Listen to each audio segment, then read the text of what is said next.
Hello മക്കളെ, എല്ലാവർക്കും സുഖമെന്ന് വിശ്വസിക്കുന്നു. നമ്മുടെ CUT എക്സാമിൽ നിങ്ങൾക്കറിയാം, നമുക്ക് ഒരു സ്കോർ കിട്ടിയിട്ടുണ്ടല്ലേ.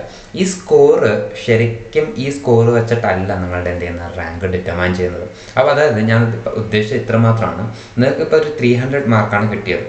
അതേസമയം വേറൊരു കുട്ടിക്ക് ചിലപ്പോൾ 400 500 മാർക്ക് വേറെ ഏതെങ്കിലും സ്റ്റേറ്റിലുള്ളതോ അതോ നമ്മുടെ സ്റ്റേറ്റിലുള്ള കുട്ടിക്ക് തന്നെ കിട്ടിയിട്ടുണ്ടാവും.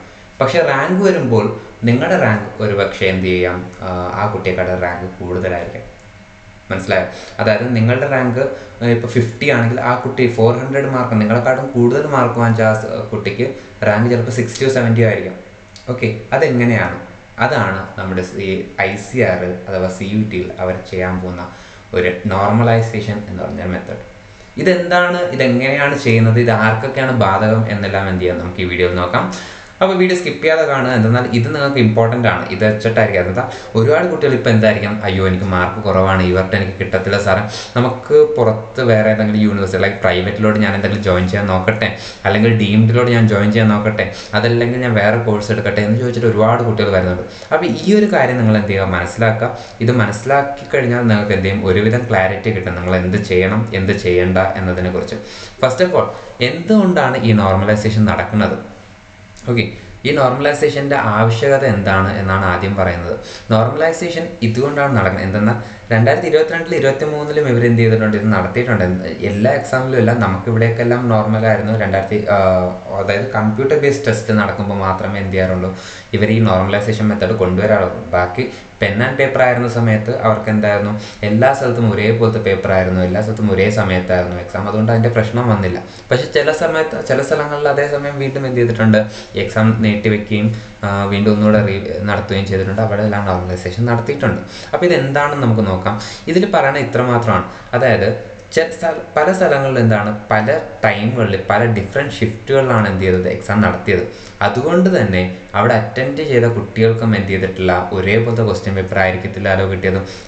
സ്വാഭാവികമല്ലേ. ഇപ്പം നമുക്ക് കേരളത്തിൽ തിരുവനന്തപുരത്ത് ഒരു ഷിഫ്റ്റിൽ ഒരു എക്സാം നടന്നിട്ടുണ്ട്. ഇന്ന് ബയോളജി നടന്നു. ആ ബയോളജി എന്ന് പറഞ്ഞത് നമ്മുടെ കാസർഗോഡ് അഥവാ തൃശ്ശൂർ അടുത്ത ദിവസമായിരിക്കും.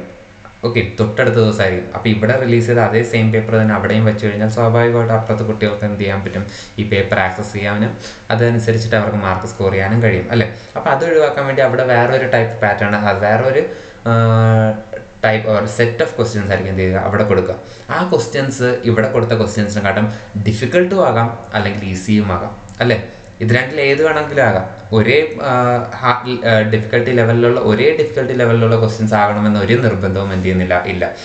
അതുകൊണ്ട് തന്നെ നിങ്ങൾക്ക് ഇപ്പം കേരളത്തിൻ്റെ അകത്ത് പറയുകയാണെങ്കിൽ, കേരളത്തിൽ നിങ്ങൾക്ക് കിട്ടിയപ്പോൾ നിങ്ങൾക്ക് എൻ്റെ പെണ്ണ് നേരെ വർക്കാവുന്നില്ല.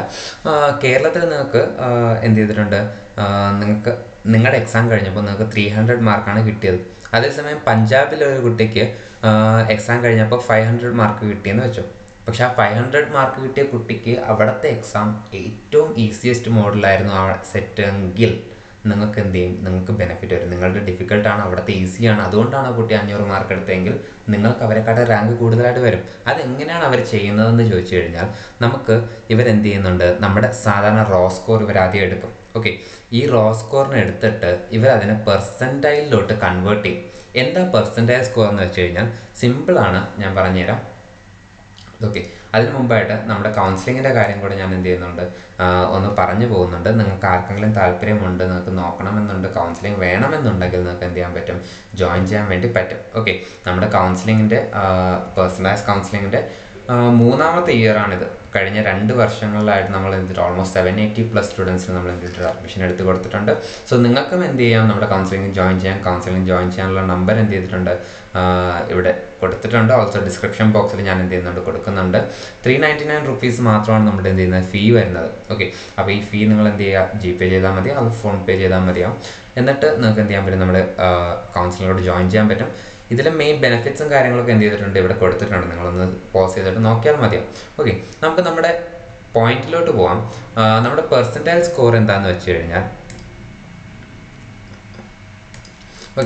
പെർസെൻറ്റൈൽ സ്കോർ എന്താണെന്ന് വെച്ച് കഴിഞ്ഞാൽ, നിങ്ങൾക്ക് ഇപ്പം 200 മാർക്ക് കിട്ടിയെന്ന് വെച്ചോ.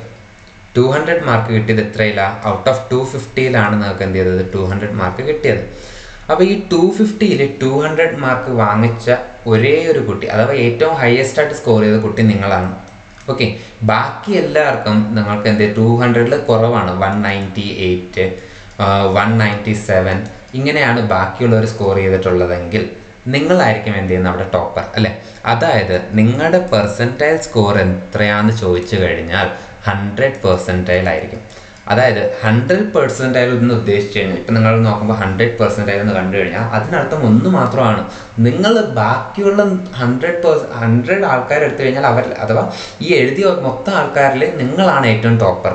ഓക്കെ, അതായത് 98% എന്നാണ് കിടക്കുന്നതെങ്കിൽ പെർസെൻറ്റേജ് അല്ല സോറി, പെർസെൻറ്റൈൽ എന്ന് തന്നെയാണ് ഇത് പറയുക. ഓക്കെ, അവിടെ പെർസെൻറ്റേജിൻ്റെ ചിഹ്നം അല്ല കേട്ടോ. പെർസെൻറ്റേജ് എന്ന് വിചാരിച്ച് നിങ്ങൾ എന്ത് ചെയ്യണം, മിസ്ലീഡ് ചെയ്യില്ല. പെർസെൻറ്റൈലാണ്.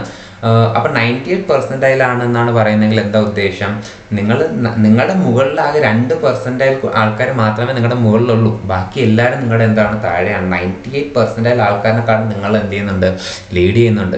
80% മുകളിലാണെങ്കിലോ നിങ്ങൾ 80% ആൾക്കാരിനെക്കാളും നിങ്ങൾക്കാണ് എന്ത് ചെയ്യുന്നത്, മാർക്കുള്ളത് എന്നാണ് അർത്ഥമാക്കുന്നത്. ഓക്കെ, അപ്പോൾ ഇത് ക്ലിയർ ആണോ? അപ്പോൾ നമ്മുടെ ഈ റോ സ്കോറിന് അവരെന്ത് ചെയ്യും, ആദ്യം പെർസെൻറ്റൈലോട്ട് മാറ്റും. ഈ പെർസെൻറ്റൈലോട്ട് മാറ്റാൻ വേണ്ടി അവർ എന്ത് ചെയ്യുന്നുണ്ട്, ഓരോ ഷിഫ്റ്റിൻ്റെ കാര്യങ്ങളും അതിൻ്റെ ഡിഫിക്കൽട്ടി ലെവലുകളും കാര്യങ്ങളും എല്ലാം അവർ എന്ത് ചെയ്യുന്നുണ്ട്, എടുക്കുന്നുണ്ട്.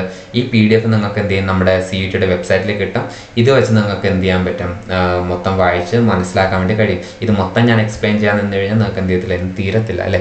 അപ്പോൾ ഞാൻ എന്ത് ചെയ്യാം, ഇതൊന്ന് സ്കിപ്പ് അടിച്ച് പോവുകയാണ്. അപ്പോൾ ഇങ്ങനെ നിങ്ങൾ എന്ത് ചെയ്യും, പെർസെൻറ്റൈൽ എടുത്തതിന് ശേഷം അവിടെ നിന്ന് നോർമലൈസേഷൻ ആക്കും. ഓക്കെ, ആ സ്കോർ നോർമലൈസ്ഡ് സ്കോറിലോട്ട് മാറ്റും.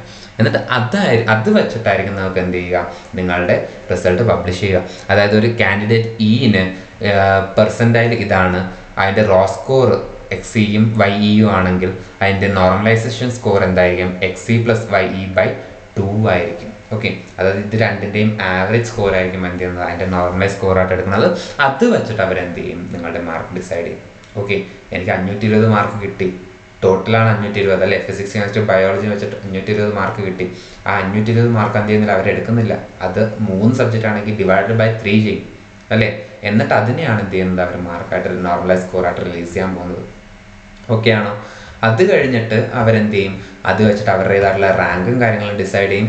ആ റാങ്ക് വെച്ചിട്ടായിരിക്കും നിങ്ങൾക്ക് എന്ത് ചെയ്യുക, നിങ്ങളുടെ ഈ വർഷത്തെ അഡ്മിഷൻ നമുക്ക് പ്രതീക്ഷിക്കാവുന്നത്. അപ്പോൾ ഒരു കുട്ടിയും ഒരു യൂട്യൂബ് ചാനലും ഒരു സാറന്മാരും പറയുന്നത് കേട്ടിട്ട് നിങ്ങൾക്ക് 500 മാർക്കുണ്ടല്ലോ അപ്പോൾ കുഴപ്പമില്ല, നിങ്ങൾക്ക് അഡ്മിഷൻ കിട്ടും, നിങ്ങൾക്ക് 400 മാർക്കുണ്ടല്ലോ അപ്പോൾ 400 മാർക്കിനൊക്കെ അഡ്മിഷൻ കിട്ടും എന്നൊക്കെ പറഞ്ഞു വരുന്നവരോട് എനിക്ക് പറയാനുള്ളത്, ഒരിക്കലും ആ രീതിക്ക് എന്ത് ചെയ്യുക, കുട്ടികൾ മിസ്ലീഡ് ചെയ്യാതിരിക്കുക.